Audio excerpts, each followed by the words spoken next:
स्तुति हो। I thank God for today's encouraging verses. और आज के दिए हुए प्रोत्साहित करने वाले वचनों के लिए परमेश्वर को धन्यवाद देता हूँ। We are living sacrifice. हम जीवित बलिदान हैं। Romans 12 chapter 1 says, रोमियो का 12वां अध्याय पहला वचन में ऐसा लिखा है present your bodies as living sacrifice. कि अपने शरीरों को जीवित बलिदान होकर हम चढ़ाएं। We all know that what is sacrifice. हम सभी जानते हैं कि बलिदान का मतलब क्या होता है।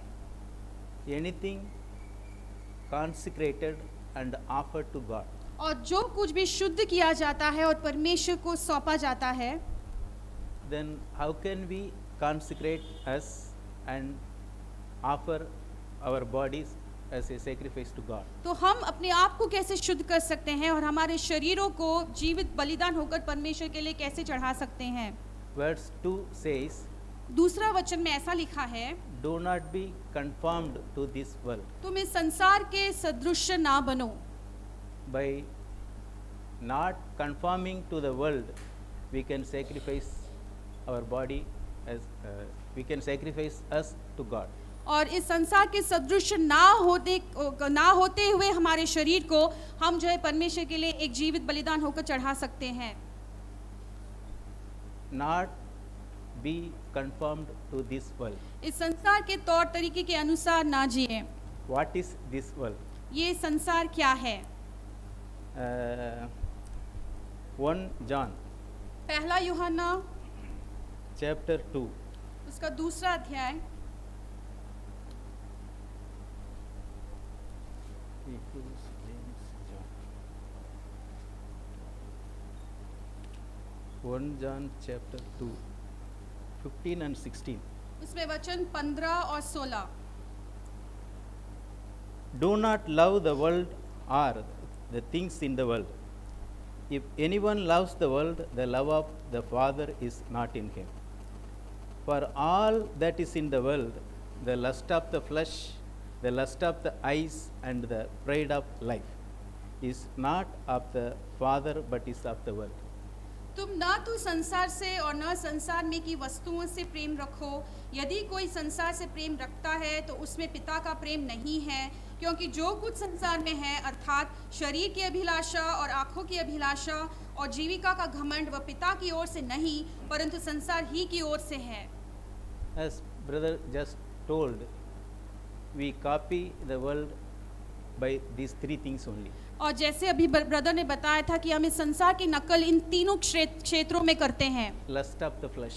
शरीर की अभिलाषा। The world interested in eating, drinking and enjoying. और संसार सिर्फ खाने पीने में और मौज मस्ती करने में दिलचस्पी रखता है। I decide to eat good biryani, brother. मैं भाई अच्छा बिरयानी खाने का निश्चय करता हूँ। I want to enjoy the very good beautiful place in picnic. और पिकनिक में पर्यटन में अच्छी जगह पे जाने के लिए मुझे अच्छा लगता I है। want to earn more money. मुझे और पैसे कमाने हैं। Lust of the flesh. ये शरीर की अभिलाषा है। Lust of the eyes. आँखों की अभिलाषा। Lusting with our eyes. हमारे आँखों से हवस रखना। Job told, how can I see, how can I look a woman because I have made covenant with my eyes. अय्यूब ने कहा कि मेरे आँखों से मैं कैसे पाप कर सकता हूँ जब मैंने आँखों के परमेश्वर के साथ आँखों को रखकर एक वाचा बांधी है। Pride of the life. जीविका का घमंड। Yes, I am the topmost post in my office. मेरे ऑफिस में सबसे ऊंचे पद पर मैं ही हूँ। Now I am second place. अभी मैं दूसरे स्थान पर आ गया I हूँ। want to reach first place. लेकिन मुझे उस पहले स्थान तक किसी भी हालत में पहुँचना है। God has given me big bungalow. परमेश्वर ने मुझे एक बहुत बड़ा बंगला दिया है। 3 cars. और मुफ्त में गाड़ियाँ दी है। Beautiful children. बहुत सुंदर बच्चे दी हैं। Pride of life, my dear brothers and sisters. ये सब जीविका का घमंड है भाइयों बहनों। Humility. God's love the people with humility. और परमेश्वर उन्हीं लोगों से प्रेम करता है जो मन के नम्र हैं। God resists the proud. और घमंडियों का विरोध करता है। These are the things we copy from the world. और यही सारी चीजें हैं जो हम संसार में से सीख कर उसका नकल करते हैं। So what shall we do? तो अभी हमें क्या करना है? Next part of the second says, और उस वचन का दूसरा भाग ऐसा है, be transformed by renewing of your mind, और हमारे मन के नए किए जाने से हमारे चाल चलन में भी बदलाव होने दो, by the power of God's word. और परमेश्वर के वचन के सामर्थ्य के जरिए से। So only the power of word of God will renew our mind. और परमेश्वर का जो वचन का जो सामर्थ्य है सिर्फ वही है जो हमारे मन को नया कर सकता है। If we expose to the power of God, it will transform us. यदि हम परमेश्वर के सामर्थ्य के अधीन हो जाते हैं तो वो हमें बदल सकता है। John chapter 17 और यूहन्ना उसका अध्याय 17 verse 17. और उसमें वचन 17।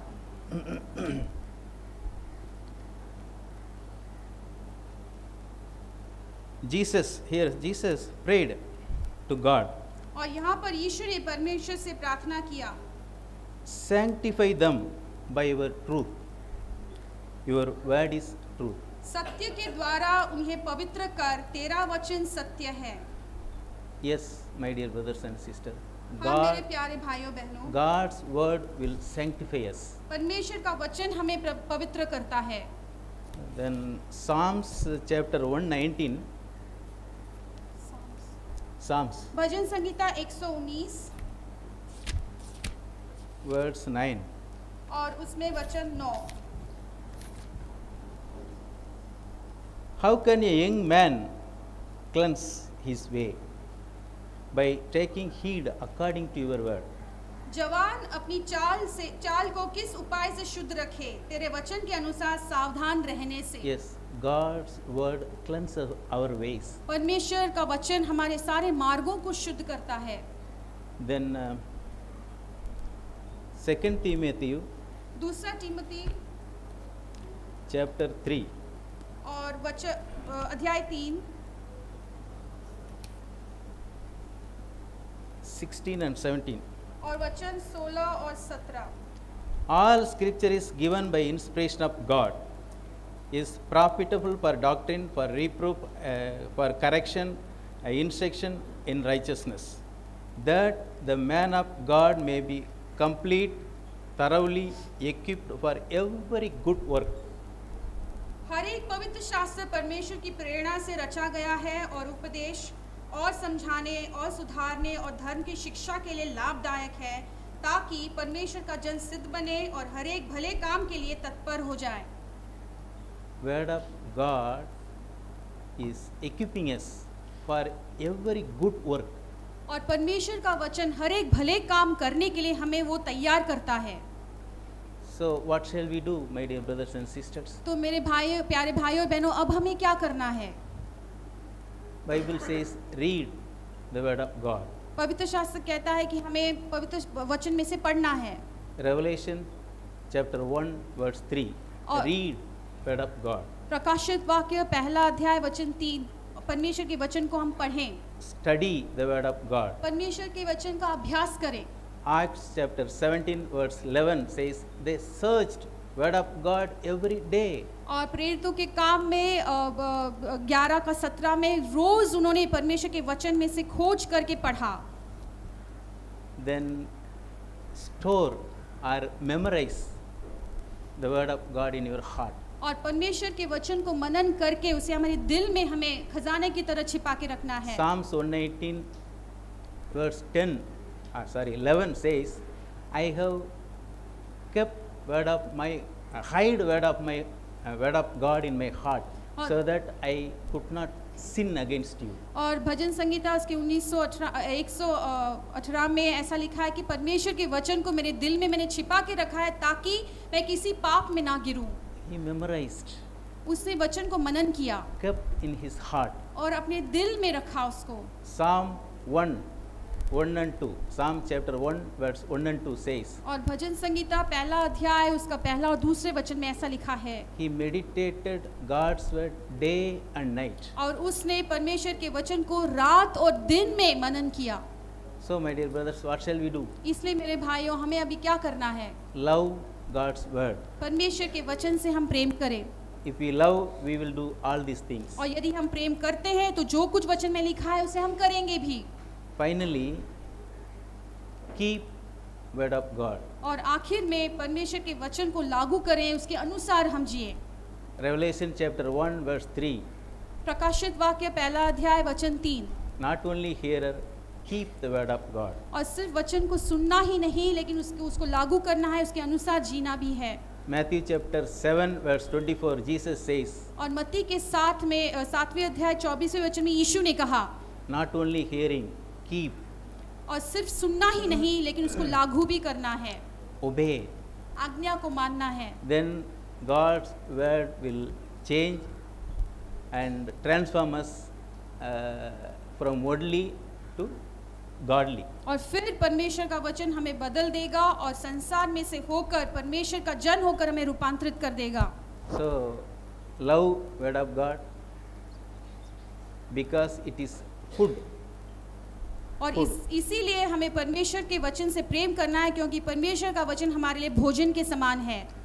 Jesus told in Matthew 4:4, और यीशु ने मत्ती के 4 अध्याय के 4 वचन में कहा है, man shall not live by bread alone, but by every word that proceed from the mouth of God. मनुष्य केवल रोटी ही से नहीं जीवित रहेगा, लेकिन परमेश्वर के मुख से निकलने वाले हर एक शब्द से वो जीवित रहेगा। Yeah, we treat God of word like food, और इसलिए हम परमेश्वर के वचन को एक भोजन समान मानते हैं, tasty food, बहुत ही स्वादिष्ट भोजन life giving food, और जीवन प्रदान करने वाला एक वचन, nourishing giving food. और हमें पालन पोषण करने वाला एक वचन। If we fast one day or without food, how can we feel? और एक दिन यदि हम उपवास करते या खाने के बगैर जीते तो कैसा लगता है? Do we feel like that if we don't read Bible one day? क्या आपको ऐसा लगता है जब एक भी दिन आप वचन नहीं पढ़ते हैं तब?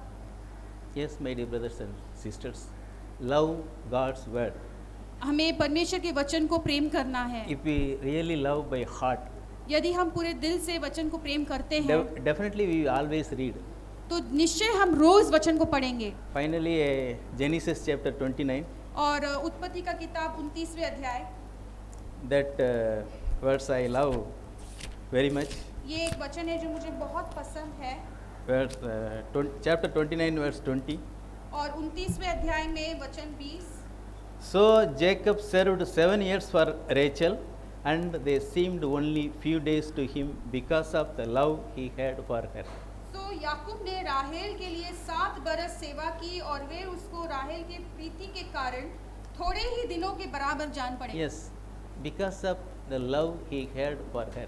और उसके दिल में उस राहेल के लिए जो प्रेम था उसके वजह से। If you have love for word, यदि आपको परमेश्वर के वचन के लिए प्रेम है, nothing can separate you from reading the word. तो आपको कोई भी रोक नहीं सकता परमेश्वर के वचन को पढ़ने से। No disease, कोई बीमारी नहीं, no short of time, और समय की कमी नहीं, nothing else in this world. कुछ भी इस संसार में जो है कुछ भी नहीं रोक सकता। So my dear brothers and sisters, इसलिए मेरे प्यारे भाइयों और बहनों, love the word of God. परमेश्वर के वचन से हम प्रेम करें। It leads us, वो हमें अगुवाई करता है, it guides us, वो हमें मार्गदर्शन करता it है, transforms us. हमें वो बदल देता है। Praise God. परमेश्वर की स्तुति हो।